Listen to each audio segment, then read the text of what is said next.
Supergirl, Woman of Tomorrow is one of the best comic books I have ever read.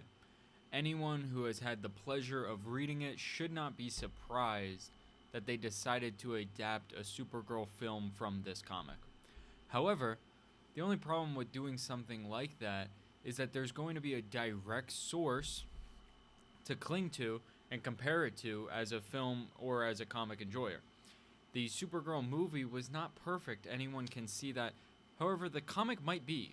So that begs the question, what went wrong? So today I just want to take the chance to speak honestly and openly about where I think they kind of lost the point of the story that is Woman of Tomorrow and fell flat in really reaching the highs that are Supergirl, Woman of Tomorrow, which I threw a bit too far away.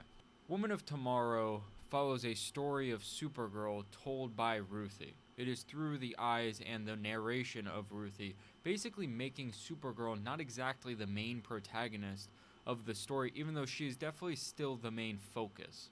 Ruthie being the narrator of this comic is kind of what makes it so special. Ruthie's father is killed by Krem of the Yellow Hills.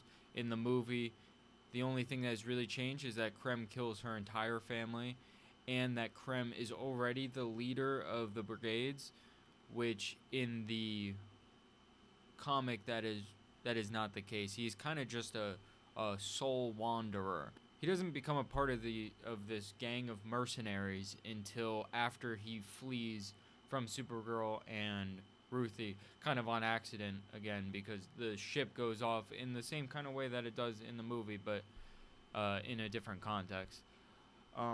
And in the comic, he stands alone against Ruthie's father, and it becomes this selfish act that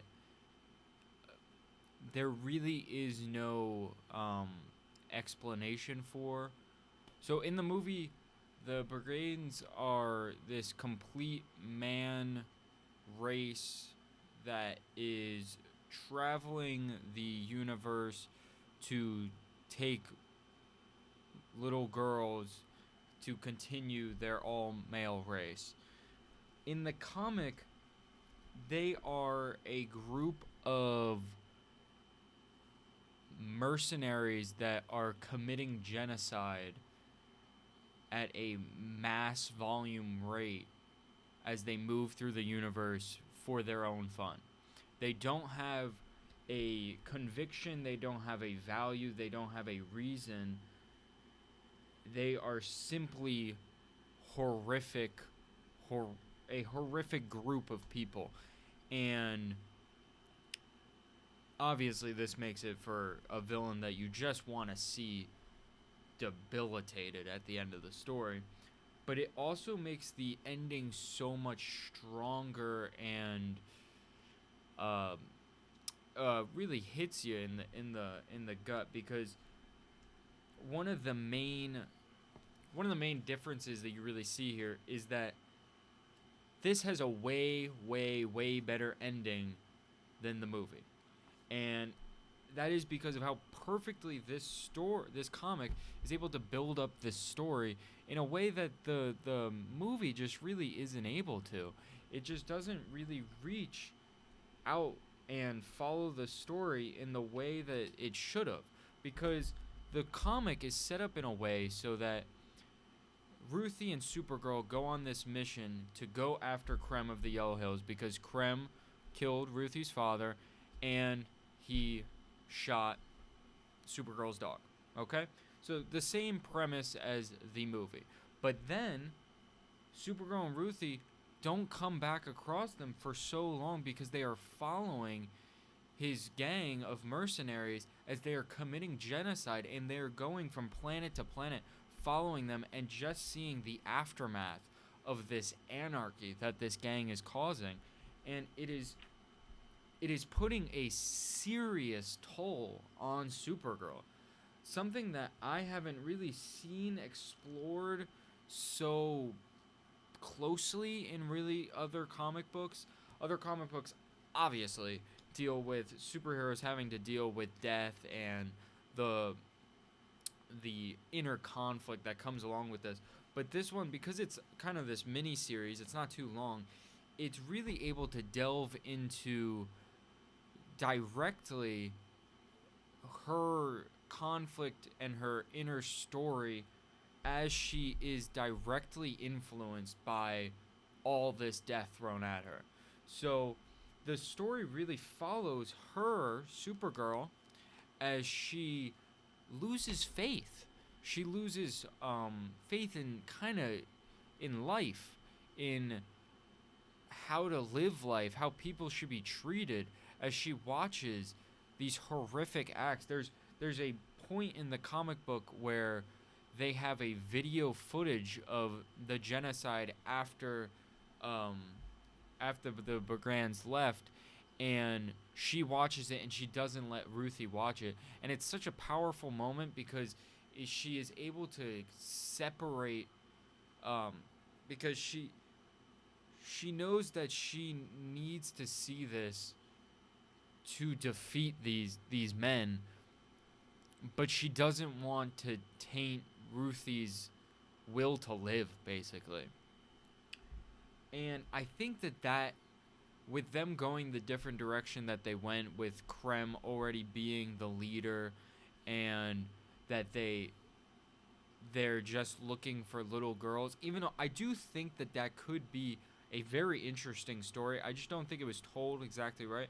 I think they missed that that Supergirl loses faith, and they missed that in the movie, and that's what makes the comic so special. It makes the ending so strong of the comic, that Supergirl, spoilers, Supergirl wants to kill Krem of the Yellow Hills. She doesn't talk down Ruthie like in the movie. She talks down Ruthie as Ruthie wants this revenge against the man who killed her family.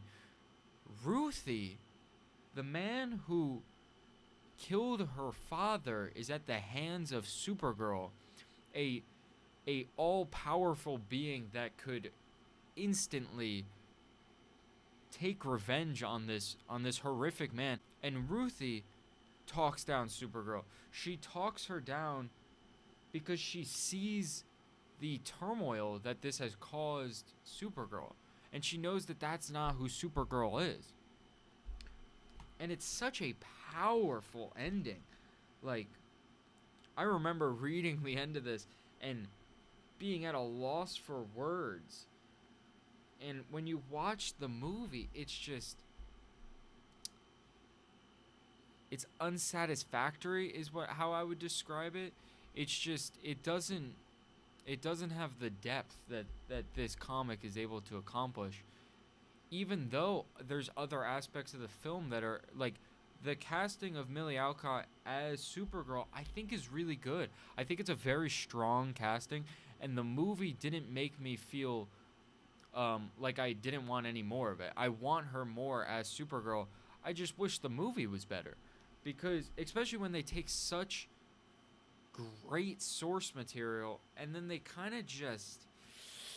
of put it on the back burner for this Guardians of the Galaxy S type of story, when that's not what this is, and it's not really what it ever has been.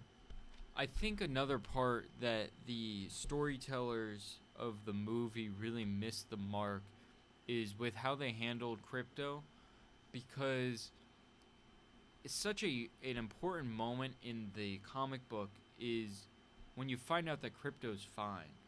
And I think this is a larger way of showing that they didn't really know how to handle Supergirl.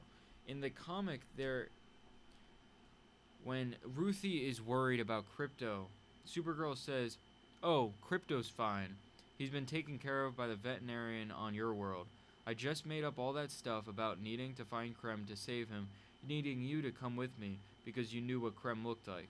You didn't think I could solve all those problems? I'm Supergirl." And then she goes on to say, "You weren't going to learn that killing is wrong just by me saying it. You were going to waste the rest of your life chasing this shit, dreaming about this worthless shit. Like I would dream about Krypton. I had to show you. I took you with me, hoping you'd learn about I don't know, something, but I didn't learn, but you didn't learn, did you? Makes all the sense in the world because I couldn't teach you because I still dream of Krypton. And that is the inner conflict that makes this book such a stride of literature. Is Supergirl loses her faith, and it is then after that moment that Ruthie has to build it back up and show her why killing this man isn't worth it, why the revenge isn't, why you can't live in the past. And it's such a strong and beautiful moment that in the movie it's kind of dwindled down to Ruthie wants revenge, and Supergirl doesn't want her to taint her life. So Supergirl talks her down to not kill the man so that Ruthie doesn't have to live with that murder. So then Supergirl kills him. But I think that opens up a can of worms of, so why did Supergirl not allow Lobo to kill him earlier in the movie? If her whole premise is we don't want Ruthie to be tainted, are we not tainting Lobo? Is Lobo gonna be living with this murder for the rest of his life? I don't think so. I don't think Lobo is really thinking like that, to be honest. So I think the film just missed the mark on what makes the comic so special.